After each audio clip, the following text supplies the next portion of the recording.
Put on your sweatpants, folks, because we're talking about the NFL's hottest topic. It's obvious the league has prioritized player safety in the last few years, but with franchise quarterbacks like Aaron Rodgers ailing from a serious knee injury and Jimmy Garoppolo out for the season with a torn ACL, it bears asking if the league has done enough to keep signal callers safe, or should the NFL be doing more to protect quarterbacks from themselves? Granted, the league has made some inroads by penalizing pass rushers, but that alone won't move the needle.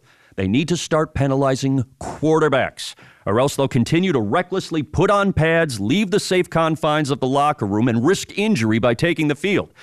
We need to take every necessary precaution because these guys clearly don't know what's good for them.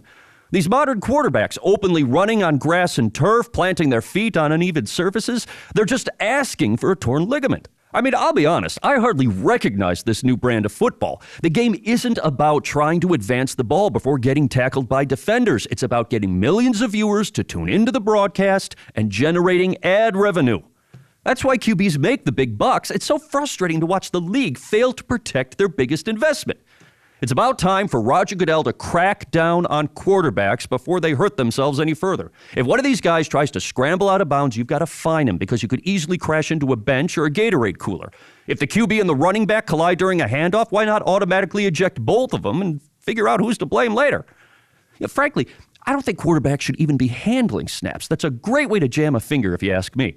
Every snap under center should warrant a 15-yard penalty for unsportsmanlike conduct. And while we're at it, stop throwing the ball so damn hard. You're going to hurt your shoulder. If the NFL really wants to get serious about protecting these guys, then they should all be on the sidelines wearing headsets. They can read the plays off a clipboard, but only for a little while so they don't strain their eyes too much. All right, coming up next, is Baker Mayfield ready to be the only famous person in Cleveland? All right, my sparkling little sweat beads. We saw another poor performance and tough loss from the Patriots this past Sunday.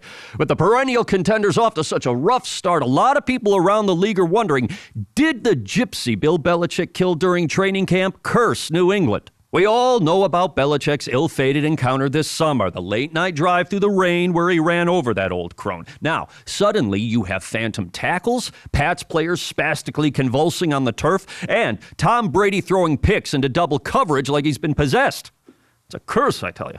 Look, if a gypsy curses you with her last dying breath while you try to bury her in a shallow roadside grave, it has to have a negative impact on your pass rush.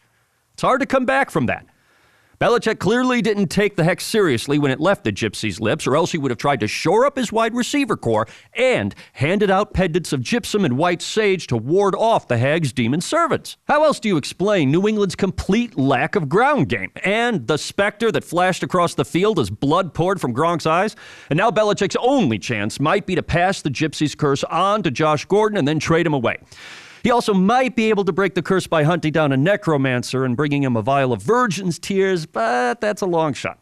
Until he figures out how to wipe the gypsy's blood from his hands, the Patriots are going to struggle. All right, coming up next, could Sam Darnold be the best Jets quarterback since, Vinny Testaverde? Jesus Christ, I certainly hope so.